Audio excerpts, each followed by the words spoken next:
What's up guys, and welcome to my new, I was gonna say music video for some reason, my new YouTube video. Woo! As you can see, I'm in my little art studio, so you can kind of get a glimpse of my next painting, which is Christmas themed and Harry Potter themed, so very exciting. Anyways, this is just a mini intro to my latest video that you are watching.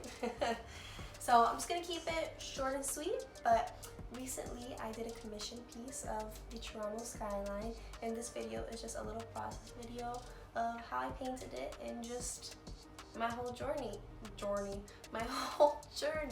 So also my voice is really raspy right now because I'm just recovering from a cold, so my voice is gonna sound different in all the clips because I recorded the voiceovers before I was sick, and now I'm recovering, so it sounds different. But yes, I hope you guys enjoy. And also, before I end this and we start the video, leave a comment below on what kind of videos you guys want me to do next. Also guys, I feel like this is worth mentioning, but I don't have a tripod, so this is how I'm recording this video on my brother's Michael Jordan giant Funko Pop and some paint. So yeah, he doesn't know I borrowed this. But yeah, that's the secret to videos, guys. Anyways, enjoy! So first things first, I'm going to start off by just getting one shade, which I usually use raw sienna, and basically painting all the highlights and shadows so I have a better idea of where those are going to be when I actually start putting in the color, so it makes it easier for me. I already went ahead and did my whole outline on the canvas before, which I forgot to film. And before that, I also just soaked the canvas, so I forgot to film that stuff, guys, but I did do it. Alright guys, so the next thing that we're going to do before starting to actually put in the detail on the sky is tape up the line between the city and the lake, so it can just be clean cut. So I'm using just this green masking tape that I got from this series. I think that's how you say it. Honestly, I don't know if that's the proper way, but I've been saying it like that this whole time, so that's what I know. Yeah, sorry guys, I know that video probably seems super out of place, but that was literally the only video that I recorded of myself actually talking. I was gonna do that throughout the process, but I got caught up in the painting and completely forgot. So now you're getting a voiceover. But yes, the next thing we're doing is starting off with the sky. So as you can tell, I have my laptop open because I always need to watch something. I don't know if other artists relate to that, but I have to be watching stuff. So I think I was watching like a Kendall Ray YouTube video, I don't know. Anyways, we're getting started with the sky. So the sky took me a while. I'd say that was the part that took me the longest on the painting. So I'm basically just looking at different reference photos of sunsets and skies of Toronto and playing around with different colors. I started basically with just a simple blue shade and then added in the yellows and oranges, and you're gonna notice throughout this whole process that I changed the sky a lot. So it's a lot of going back and forth. I like to just really play around with my canvas because I can honestly never get it on the first try. It takes me a lot of going back and forth to actually be 100% on what I like. So at this point, I'm starting to form more of what I wanted to see. So I was doing more darker shades and whatnot. And with my client, we actually talked about doing more of a sunset vibe. So that's what I was really trying to pull into the painting.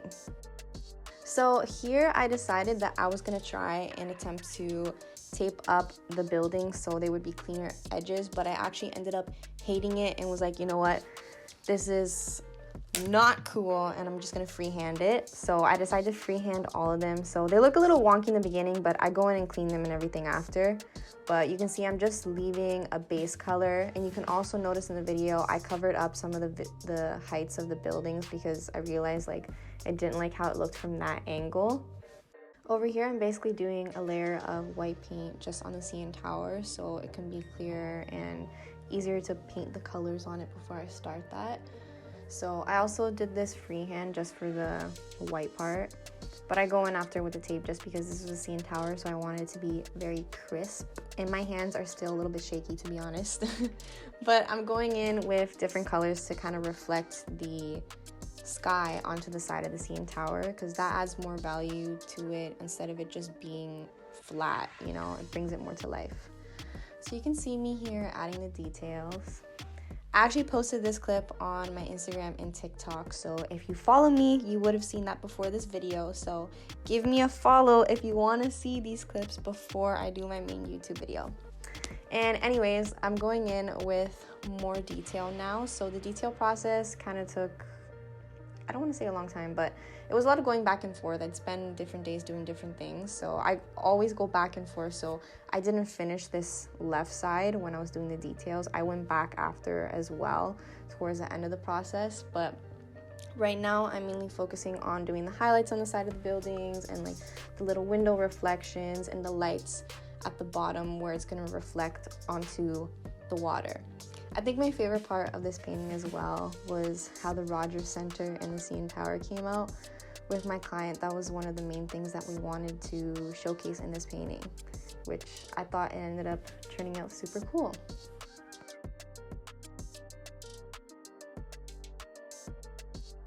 So at this point, I'm still going in with different shades, but just towards the right side now and center of the painting. So I like to go slowly and do each building. I kind of switched around the colors that I wanted to do. When I was doing these little details, I wanted it to look more painterly, so that's why I didn't go in with tape or anything, because I like the painterly look. I think it gives it more character, so the lines don't have to be 100% straight when I'm doing the reflections and whatnot, because it makes it look more like it's a painting, you know?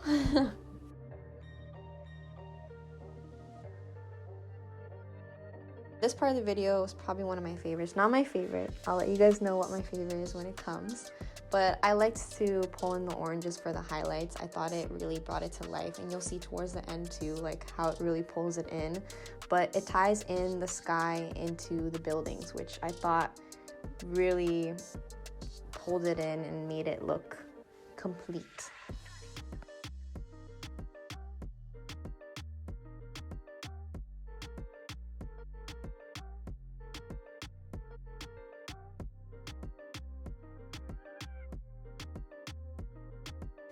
Now it's time for the midway photo shoot session.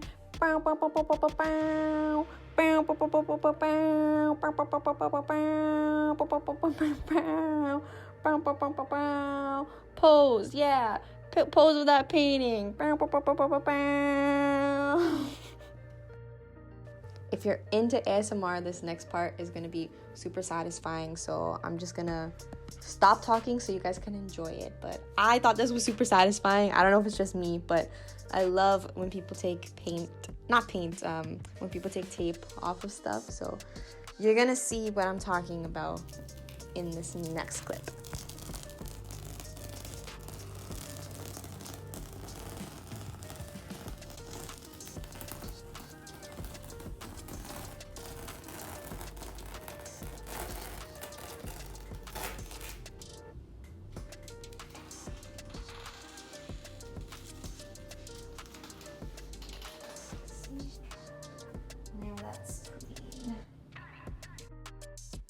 That was so satisfying. Oh my god. It's so nice when you get to see like a clean line at the end. I just love it.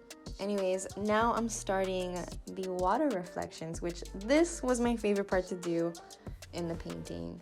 I haven't really worked much with doing water reflections, so it was a learning process. And again, like the sky, it was a lot of going back and forth and just learning along the way, because I've been painting for many years, but there's stuff that you always learn with each painting you do. So I'm not like perfect at doing anything. So when I started doing this, I learned a lot. I looked up some other YouTube videos to get tips and whatnot, and then just kind of put my own flair onto it. So a lot of it was playing off of the reflections and the colors that I used in the sky already.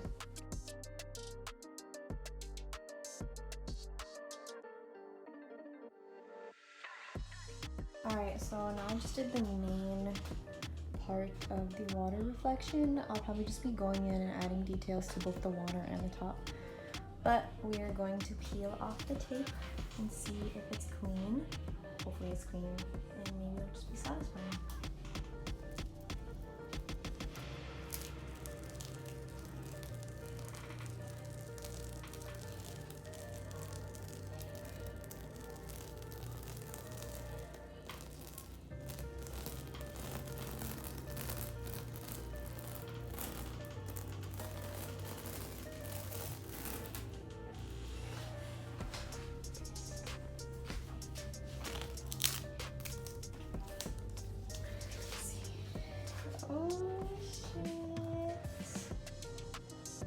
And now that we have that clean, crisp line again, I'm gonna go in and then just fix up some details, make sure everything's straight and whatnot.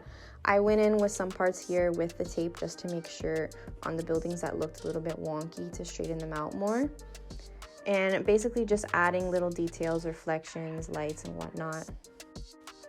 And now for one of the best parts, signing the piece. So I was super focused on this, trying to get clean lines because honestly my hands are a little bit shaky nowadays. But yes, this is one of my favorite parts of making a painting.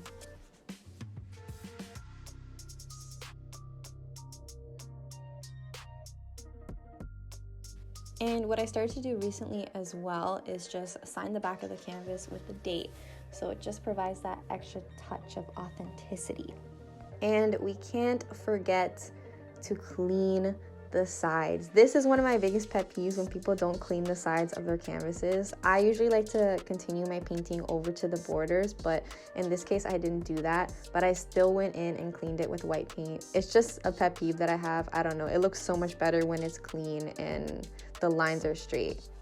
And of course, before handing it off, we have to seal off the painting with some varnish. So right now I'm using I don't know how to say it honestly, it's the Gamblin gloss varnish. Honestly, I don't know how to say it. I'm like completely botching it, but you guys know what I mean.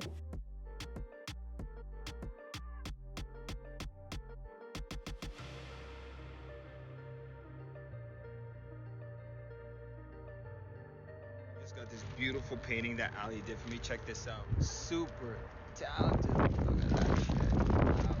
I can't say shit. Can I? Send it to this. Thank you so much, Ali. Well done. Super dope. Love it. And before the video ends, I just want to let you guys know that I will be adding poster prints of this print to my website. They're going to be size 12 by 24 inches, so nothing gets cut off. And if you haven't already visited, I have almost all of my paintings up on there to purchase as poster prints. So if you're looking to get some new art for your space or just want to collect my stuff, check it out. It's my name, so not too complicated of a website handle, but www.alyssafalcao.com. And as always, guys, thank you for tuning in and watching my video. Remember to like, subscribe, and share if you want to.